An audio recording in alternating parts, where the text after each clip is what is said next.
Hello.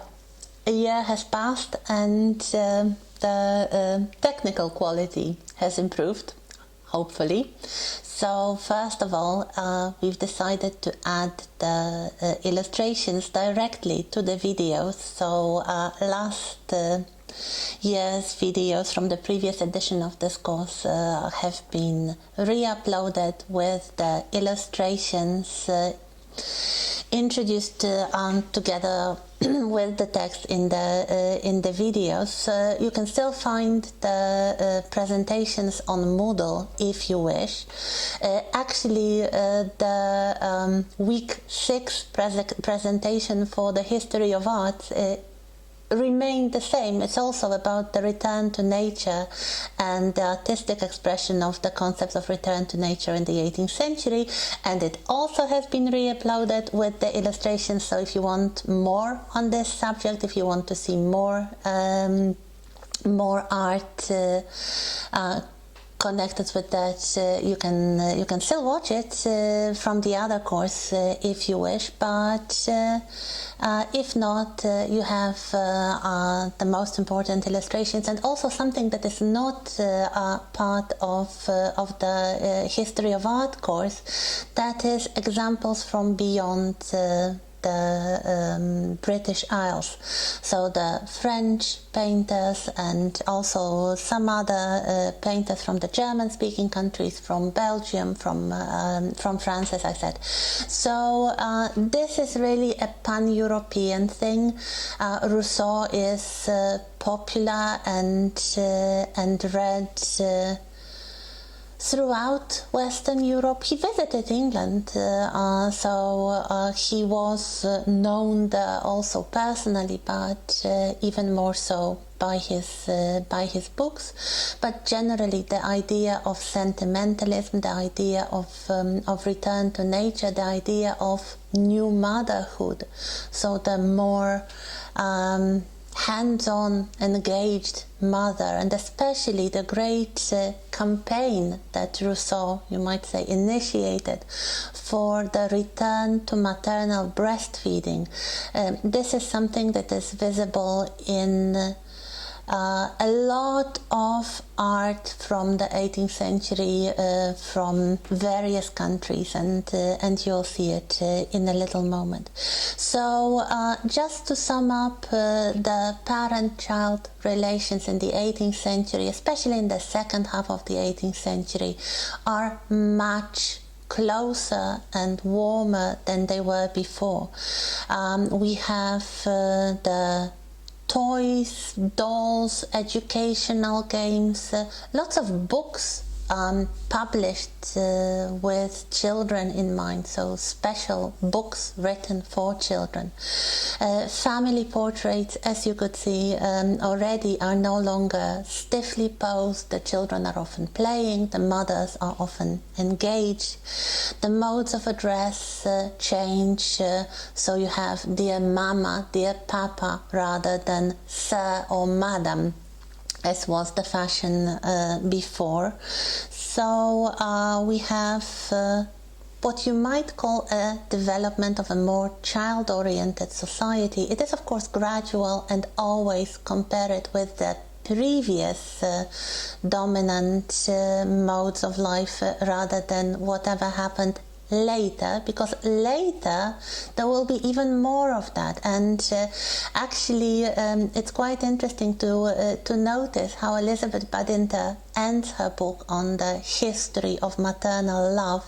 She says that in the 18th century, to be considered a good mother, a new mother, it was enough to take some interest in the child, perhaps to visit the child while with the wet nurse, or to employ the wet nurse to live with the family rather than to send the child away.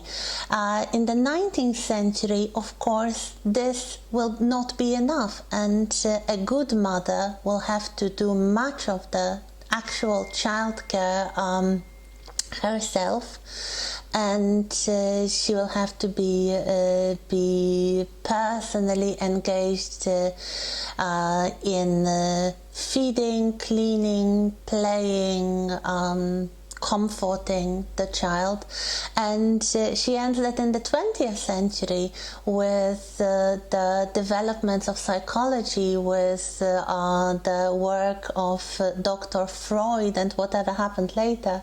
The responsibility of the mother will never end, not even with the child's own maturity.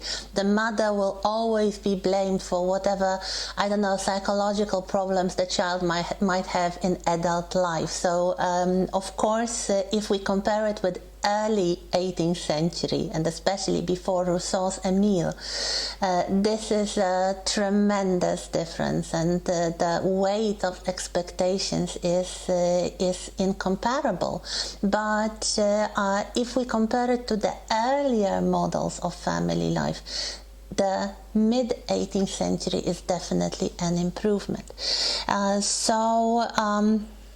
A little bit about breastfeeding. So a few works of art showing mothers with the babies, nursing the babies. Here we have an example from France, 1770. We have another portrait of the family. So the father is present. As you can see, fathers are not always present in those sweet family portraits. They tend to concentrate on the relationship between the mother and the child, and the father, if he is present at all, he is in the background, or he is admiring the mother taking care of the baby. So we have quite a few such images. One actually with the lady breastfeeding by a German artist, Johann Friedrich August Tischbein, portrait of a family from very late 18th century, after the French Revolution. So basically we have the ideas of Rousseau spreading in the middle class, becoming really the mainstay of middle class worldview. We will return to this in a little moment. So we have a mother breastfeeding a baby, and the father looking proud, I don't know, of the baby, of the mother, of the relationship they share. If we compare it with some other images, it seems strangely persistent, like this one, 1786. Henry Walton, Sir Robert and Lady Buxton, and their daughter Anne. We have a loving family in an interior, a couple that looks to be quite a new model companionate marriage. Look at the number of books around them. They are surrounded by books, and it looks like they spend their time reading and are speaking, talking about whatever they have read. And they have a daughter, a small child accompanying them. She looks like those little boys in the paintings by Gainsborough and Reynolds. This time we know this is a girl. This is their daughter Anne. We know her name, and if you look at this, at the arrangement of the people here, we really see that the mother is close together with the child. Come here, Watson. And the father is separated spatially by a little table with the books. So he seems to be enjoying the scene from further distance, and the mother is more engaged in her motherly role. So this is what we have. If we look at the French example by Jean-Baptiste Grèze, we have a sketch. It's not a finished painting. A sketch called A Happy Family, and this spatial separation of the father from the happy mother engaged in childcare is even more visible. So we have the father actually separated from this maternity scene, admiring the mother and child from the distance. There is one more interesting family portrait by Joshua Reynolds showing George Clive and his family with an Indian maid. The Clive family were engaged in the colonial enterprise. Actually, this member of the family is not the famous Clive of India.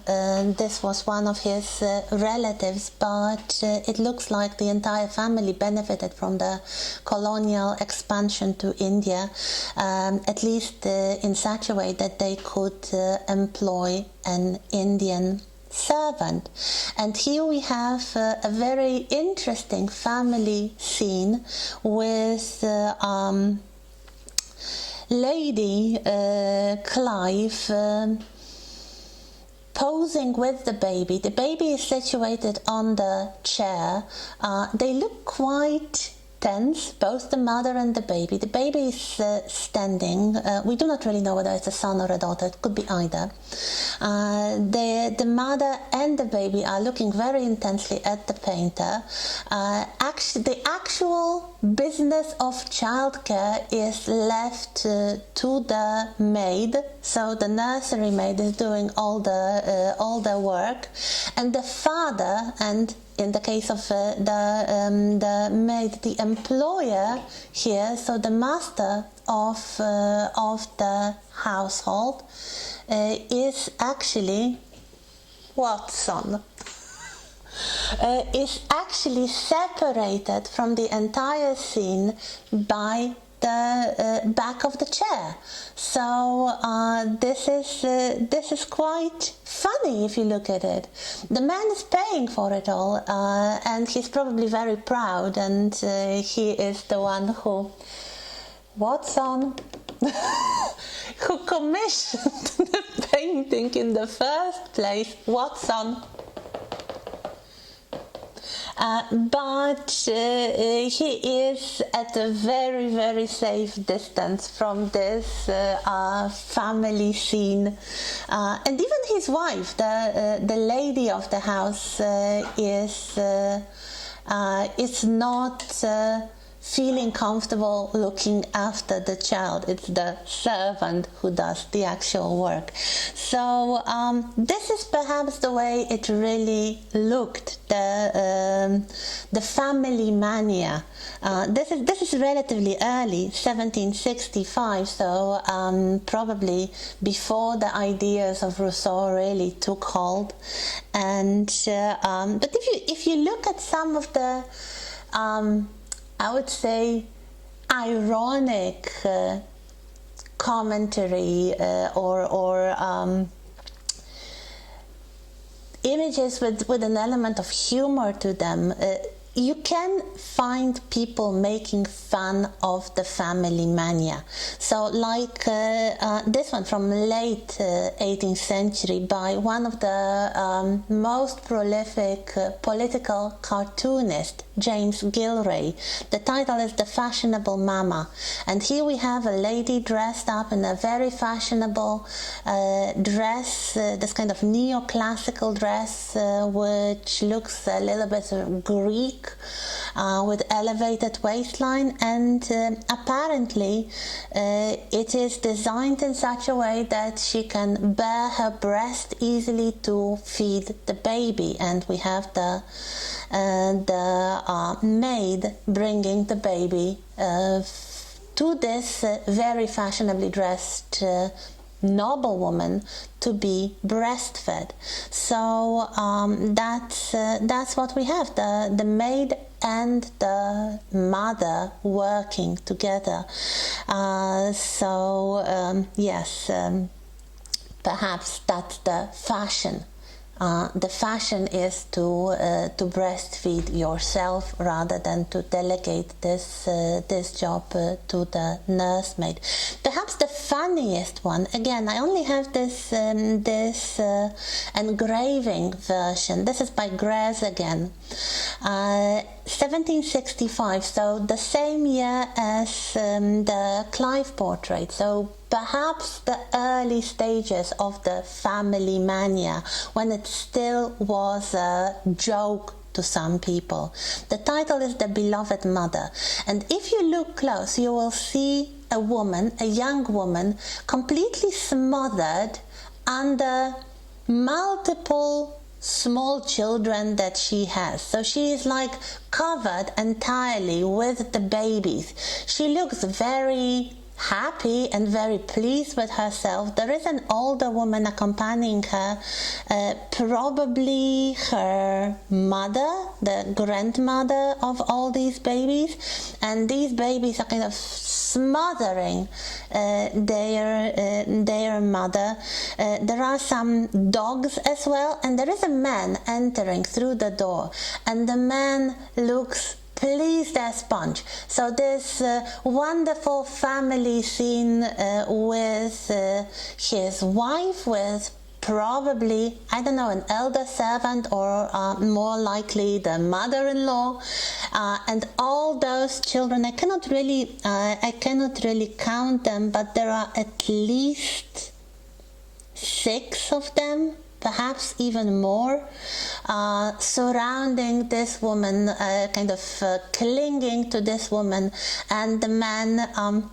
Actually, this is not my opinion. I read it in one of the books on the 18th century family portraiture.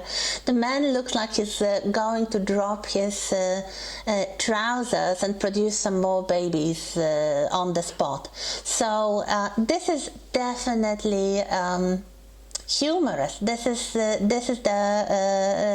joke being made of this fascination with motherhood, with family life, especially in the families that would have multiple children or many children in quick succession. Perhaps it wouldn't be as drastic as here, but as you can see, it wasn't taken for granted.